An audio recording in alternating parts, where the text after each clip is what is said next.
Tak lama berselang, rasa gatal pun menyerang mereka. Aduh, ada apa ini? Kenapa jadi gatal-gatal begini? Aduh, sakit sekali. Peri, ada apa ini? Aduh, bagaimana kalau penyerangan ini kita hentikan saja? Kita kembali saja ke kampung Kelengenas. Awak takut ada kejadian yang lain yang bikin kita celaka? Karena garukan tangan mereka, akhirnya penyelidikan pun dihentikan. Mereka kembali ke kampung Kelengenas tanpa membuahkan hasil. Rasa sesal dan bersalah timbul di hati mereka.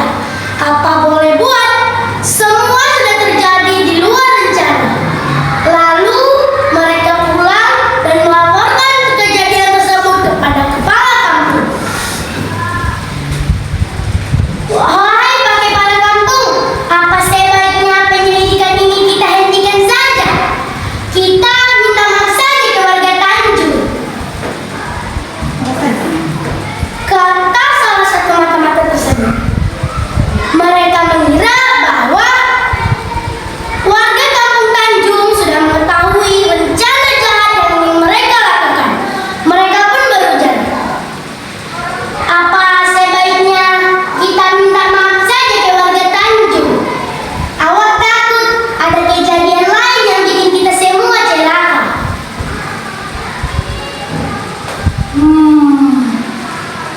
Ya, kalau begitu kita minta maaf dan berdamai saja ke warga Tanjung.